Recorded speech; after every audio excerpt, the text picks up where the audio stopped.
اللهم صل على محمد وآل محمد. اعوذ باللہ من الشیطان الرجیم. بسم اللہ الرحمن الرحیم. الحمد للہ رب العالمین وصلی اللہ علی محمد واہل بیتہ الطیبین الطاہرین لا سیما بقیۃ اللہ فی الارضین روحی وارواح العالمین لتراب مقدمہ الفداء ولعنۃ الدائم الابدی علی اعدائهم اجمعین من الآن الی قیام یوم الدین.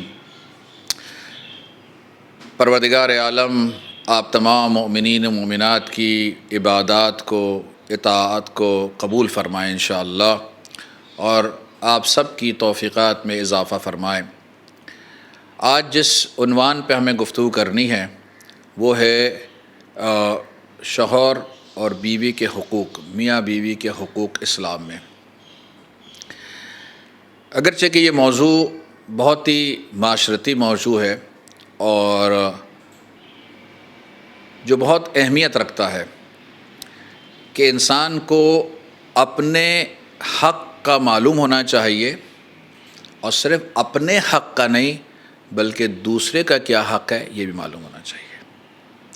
لیکن جس طرح سے ہم اپنے حق کے بارے میں معلوم رکھتے ہیں تو اپنی ذمہ داریوں کے بھی بارے میں ہمیں معلوم رکھنا ضروری ہے کہ ایک چیز میرا حق ہے اور ایک میری ذمہ داری ہے کہ جو میری ذمہ داری اللہ کی نسبت ہے اور میری ذمہ داری میرے معاشرے کی نسبت ہے. اس معاشرے میں میرے والدین بھی آتے ہیں، میرے جسے کہتے ہیں کہ جو میرے اسپاؤس ہے، شوہر ہے تو اس کی بیوی، اور بیوی ہے تو اس کا شوہر اس کی ذمہ داری میں آتا ہے، اس کی اولاد آتی ہے، بہن بھائی رشتہ دار ہمسائے یہ سب آتے ہیں، اور جن سے بھی انسان کا تعلق ہوتا ہے. بلکہ بعض ایسے کی بھی ذمہ داری آتی ہے کہ جس کا انسان کا مستقیم تعلق نہیں ہوتا لیکن پھر بھی ذمہ داری آتی ہے. بہرحال ان ذمہ داریوں کی طرف ہم ابھی گفتگو نہیں کریں گے. ہم آج جو گفتگو کریں گے وہ صرف گفتگو کریں گے میاں بیوی کے حقوق پہ. آپ لوگوں کو یہ چیز اچھی طرح سے معلوم ہے کہ گزشتہ تقریباً 23-24 سال سے 25-24 سال ہو گئے کہ جس میں خود جماعت کے اندر فیملی ریلیشن کمیٹی میں بیٹھتا ہوں، اور بہت سارے تجربات وہاں پر کیے، بہت سارے سینکڑوں میرے پاس چیزیں آئی ہیں. ایک اہم چیز کہ جو مشاہدہ کی گئی ہے اس میں سے یہ ہے کہ انسان اپنے حق کو تو پہچانتا ہے لیکن دوسرے کے حق کو نہیں پہچانتا ہے. اپنے حق کو تو پہچانتا ہے لیکن اس کی ذمہ داری کیا ہے دوسروں کی طرف، اپنے پروردگار کی طرف، یہ نہیں پہچانتا ہے. اور معذرت کے ساتھ بعض دفعہ اپنے حق کو بھی صحیح طرح سے نہیں پہچانتا ہے، یہ بھی میں کہہ سکتا ہوں، کسی حد تک پہچان لیتا ہے.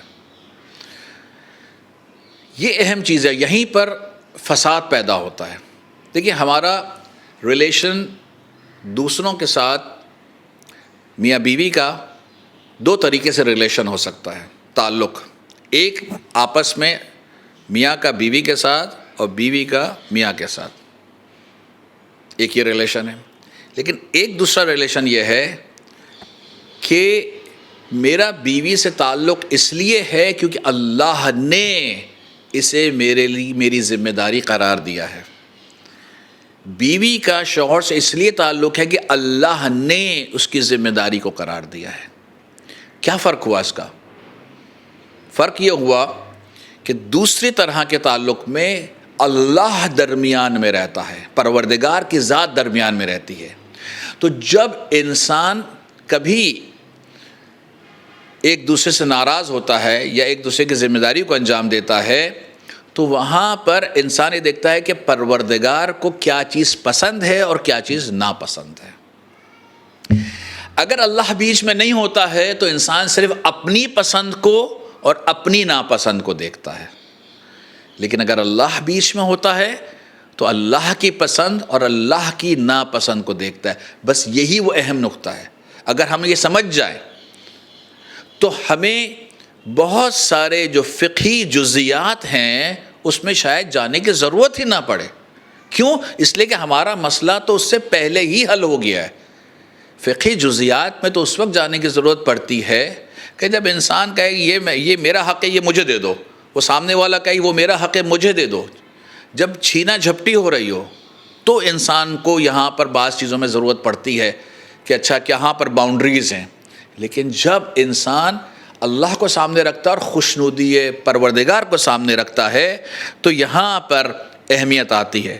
پروردگار عالم سورہ نساء میں فرماتا ہے یا ایھا الناس اتقوا ربکم الذی خلقکم من نفس واحدہ. کیا فرماتا ہے؟ اے لوگوں تقوی الہی اختیار کرو، اپنے پروردگار کا تقوی اختیار کرو. تقوی کیا ہے؟ تقوی یعنی اللہ کی اطاعت کرنا. یعنی بیوی یہ سوچے گی کہ شوہر سے مجھے کس طرح کا برتاؤ کرنا چاہیے، کیسا سلوک ہونا چاہیے، ایسا جیسے پروردگار پسند کرتا ہے. شوہر یہ سوچے گا کہ اللہ کو کیا پسند ہے، کیا جس طرح سے میں بات کر رہا ہوں اللہ کو پسند ہے یا ناپسند ہے، جس طرح سے میرا سلوک ہے میری بیوی کے ساتھ وہ اللہ کو پسند ہے یا ناپسند ہے. تو ابھی ہم اللہ کی پسند اور ناپسند پر آ رہے ہیں. یہ اہمیت رکھتا ہے. میرا حق یہ ہے نہیں ہے یہ بات کی بات ہے. یہ تو جب کورٹ میں انسان جاتا ہے تو قانون آتا ہے، اس سے پہلے قانون نہیں، اس سے پہلے رواداری ہے. من لا مروت لہ لا دین لہ، جو صاحب مروت نہیں ہے اس کے پاس دین نہیں ہے، جس کے پاس ایتھکس نہیں ہے، جس کے پاس اخلاق نہیں ہے اس کا کوئی دین نہیں ہے. بے دین آدمی ہے، قانونی طور پہ صحیح کر رہا ہے لیکن بے دین ہے، اس کے پاس احساس نہیں ہے. یہ چیز ہے. ہم نے ایک ہی نفس سے خلق کیا ہے، فرق نہیں ہے. پروردگار نے مرد و زن کو ایک ہی جوہر سے خلق کیا ہے.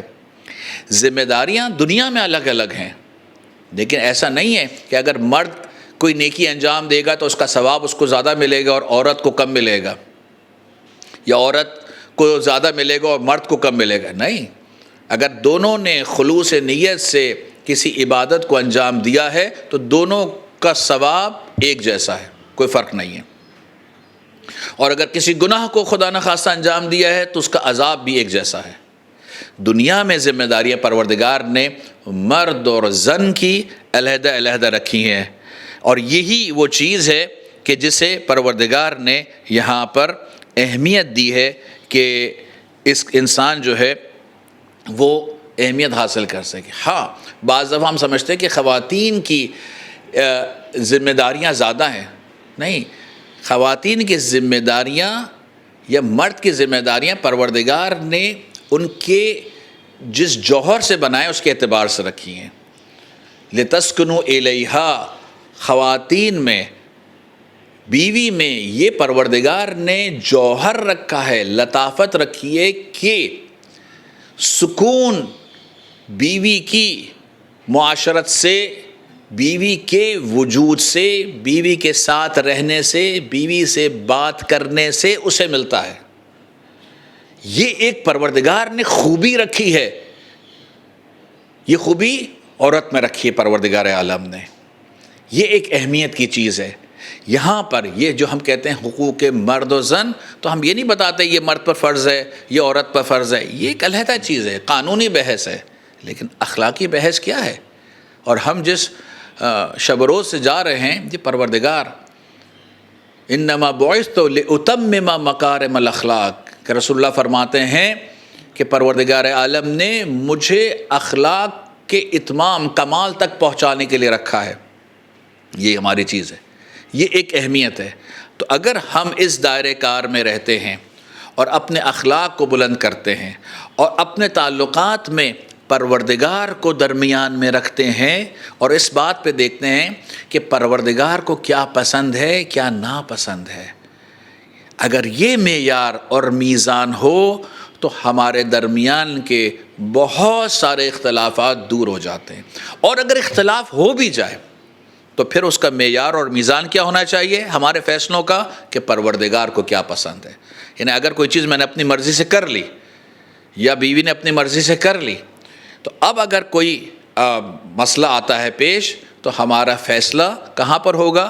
پروردگار کی بارگاہ میں. یعنی ہمیں یہ دیکھنا ہوگا کہ پروردگار کسے پسند کرتا ہے کسے پسند نہیں کرتا ہے. پروردگار سے دعا گو ہیں کہ پروردگار ہمیں اس شب و روز میں یہ توفیق عطا فرمائے کہ ہم اپنے آپ کو نور قرآن نور اہل بیت سے اپنے آپ کو منور کر سکیں۔ پروردگار سے دعا ہے کہ پروردگار عالم منجی عالم بشریت قائم آل محمد امام زمانہ کے ظہور میں تعجیل عطا فرمائے اور ہم سب کو ان کے انصار آوان و خاشیوں میں سے قرار دے۔ والسلام علیکم ورحمۃ اللہ وبرکاتہ۔ اللهم صل على محمد وآل محمد